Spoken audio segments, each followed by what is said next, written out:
रामू अपने घर बेटा होने पर बहुत खुश था। पहले दो संतान लड़की के रूप में प्राप्त हुआ, पर उनके जन्म पर घर में कोई रौनक नहीं था। रामू के माता पिता को एक लड़का चाहिए था जो उनके वंश को आगे बढ़ा सके। उनके छुपी खुशी आज खुलकर चेहरे पर दिख रहा था। नाती के नामकरण षष्ठी संस्कार बड़े धूमधाम से मनाया गया। लोग बधाई दे रहे थे। कोई कहता लड़का अपने माँ पर गया है, कोई कहता अपने बाप पर गया है, तो कोई कहता अपने दादा पर गया है।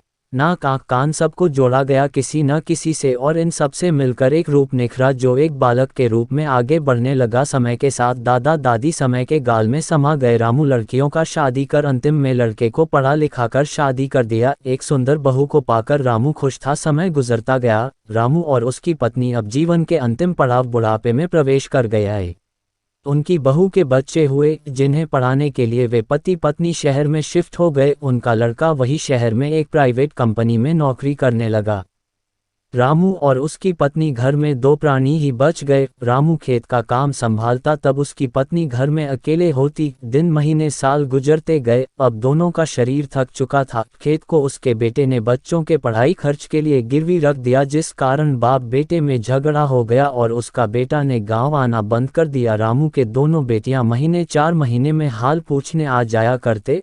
उन्होंने अपने भाई को समझाने की कोशिश भी किया, पर वह माँ बाप को साथ ले जाने को तैयार न हुआ। इसी बीच वह गांव आया एवं खेत को बेचने की बात गांव में फैलाई ताकि लेने वाले उससे संपर्क कर सकें। रामू बेटे के पास गया और समझाया कि खेत वह ना बेचे, क्योंकि खेत ही किसान की पूंजी होती है जो वक्त पर काम आती है। पर उसके बेटा राजी न हुआ। उसे डर था कि रामू के देहांत के बाद उसके दोनों बहनों का नाम भी खेत के पट्टे पर चढ़ जाएगा और वे हिस्सेदार बन जाएंगे और बंटवारा मांगेंगे। रामू कुछ न कहा। वापस आकर वह उस खुशी को याद किया जब उस लड़के के पैदा होने पर और लड़कियों के पैदा होने पर अनुभव किया था। क्या लड़के का हक सिर्फ जमीन हथियाने तक ही होता है? क्या बुरे माँ बाप का सहारा बनने का फर्ज उनका नहीं? रामू का सोच चिंता में बदल गया और वह बीमार पड़ गया। आई बेटे को माँ ने खबर भेजी, पर वह न आया। फिर माँ ने दोनों बेटियों को खबर भेजकर आने के लिए कहा। दोनों बेटियों ने आकर माँ बाप को समझाकर उन दोनों के घर में एक एक महीने दोनों के जिंदा रहने तक रखने का वादा किया।